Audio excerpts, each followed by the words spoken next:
Hello, this is Michael Fesenmeyer, the principal at New Berlin West, with your February edition of the parent newsletter, providing you an update on feedback and grading in the school district of New Berlin. As we started the year, we've done a pilot in the grading program, and we're providing opportunities for some students to experience that and some teachers to work with that throughout the year. We've made some adjustments to the system, and it's going to affect the way we implement this for our whole school as we move forward and into next year. So really, the first part that people need to be aware of, it's not really a change in the grades we give students. We're still doing pluses and minuses. We're still doing letter grades the way we always have. But we are changing the way we evaluate summative work. We're changing the way we give feedback to students. And we're changing the way that we score summative work and how it's recorded. So those are the things that we're really changing, but we're not changing the letter grade system. We're not changing plus and minus grades. We're not changing other things related to that system.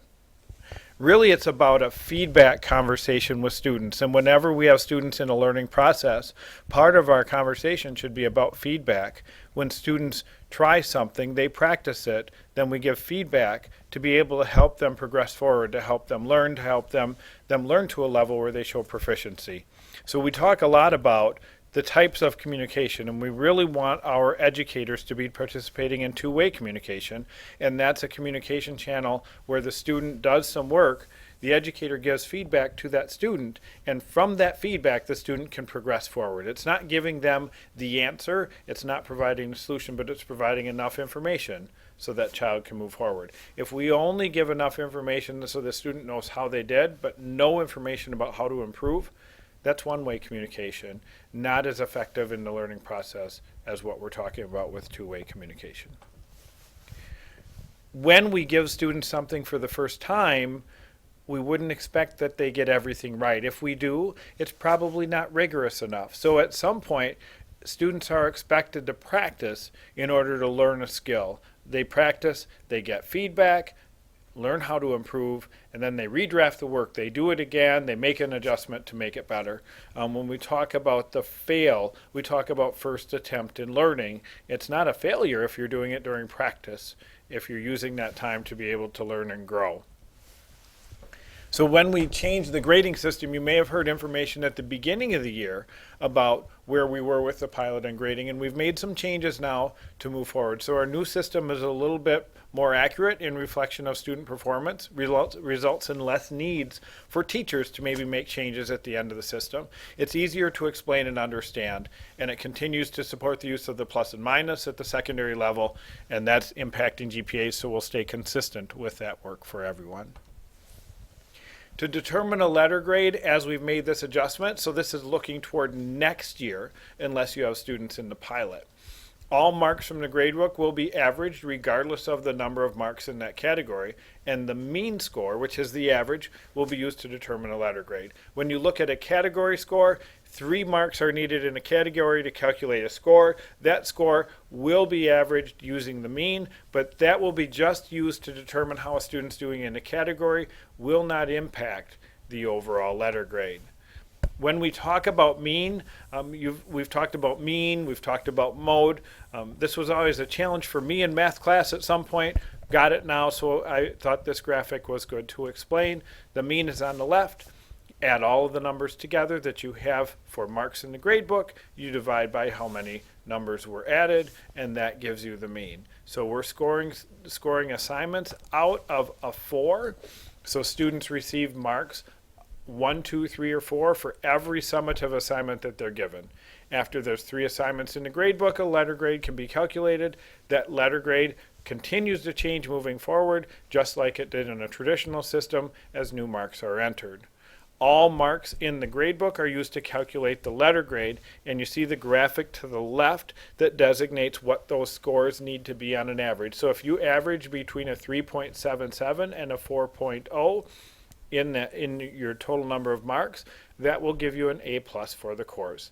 If that average falls between a 3.08 and a 3.31, then you'd have a B+, and so on. Are grades weighted? Grades in the grade book, we're not weighting categories, we're not weighting other areas. It's based on the sole number of grades that are entered, the marks that are entered in the grade book that determines the grade. Did we go back to plus and minus grades? Yes, we did. Stays consistent with what we have traditionally, so there's not a change that way. And now we have an easily identified way to define what that plus minus looks like. Category scores are important because they give feedback. So if you look at the example says number and operations. That's a component of the math curriculum. And if students have a 2, 2, 2, and a 3, so they've got 4 scores in there, they average a 2.25. If you look at the chart, 1.75 to 2.5 equals a score of 2. That's informative to how a student is performing in numbers and operations. There may be another section that reports to something else, and another section, so you may have 3 to 5 categories underneath the letter grade. Those category scores fit very simply in providing feedback in the areas of student performance. And if a student is not doing as well in numbers and operations as they are in the overall class, then we identify that specific area as an area of growth and somebody can focus more on that. Or it might be an area of strength and we know that and we can maybe work in other areas to grow. In the updated system, category scores are not used as part of the letter grade calculation, but they are feedback to students and parents and provide more information. One of the bigger questions we have on this process is, how does GPA calculate? GPA is the same as it is currently in the traditional system. Grades are an accumulation of scores throughout the semester. The place people may get confused is when you look at a 4.0, here you'll see that's an A or A plus on the non-weighted side. If you take an advanced placement side, it's worth 1 more grade point, so that would be worth a 5.0. When you see an A minus, you see a 3.667. So as you look down this chart, the caution is not to confuse this chart with the one 2 slides ago. I'll go back to that right now. In this chart, it is the marks and the mean of the marks that averages out to this system. This is an equalized gradient from 4.0 down to a 1. And 1 is the lowest score you can get in this system. So when you look at this and the calculation for A plus, A minus, etc. down the line, you'll see that the number scores are not equal to what we have in a grade point, which is this other chart. So you're going to take the letter grade that you get in the course. So if you got an A minus in the course, for a grade point calculation, that equals a 3.667. If you get a B in the course, it equals a 3.0, and so on. Again, different from how the actual grade is identified. The last question that people might have is, are there really quarter grades? Because over the continuum of a semester, we calculate the entire semester grade, so it doesn't start first quarter, stop, start over for second quarter, stop at the end of the semester, and then average the two together. It's a full average of the entire semester and the mean score of the scores that are entered through the entire semester. So will you get a quarter grade? Absolutely. It will be the grade to date that students have. So when you get that quarter grade, it will be the current grade that a student has in that class to date. We will send it home in a report card as communication. At semester, you'll ultimately get a semester grade rather than a quarter and a semester grade. So you get a grade at the end of the first quarter, you get a grade at the end of the semester, and that semester grade is the grade that students will have for their semester, and it will be for high school classes the grade that is transcripted. Lastly, different from achievement-based grades, but a little bit confusing because we use a 1, 2, 3, 4. We are scoring dispositions for all students right now. The dispositions relate to engagement. They relate to self-management. They relate to collaboration. They relate to your ability to be creative or persevere. Dispositions do not impact the letter grade, but they're shown on a report card and they talk about behaviors that are important to student success.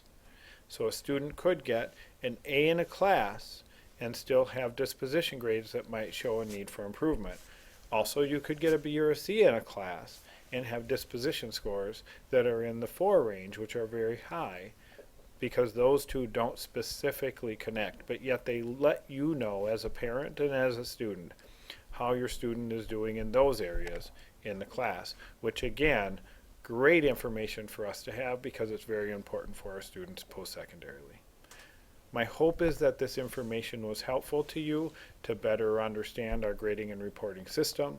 Again, if you have continuing questions throughout the year, we do it at parent principal meetings and other venues where there are more information. Thank you for taking the time to listen. Have a great day.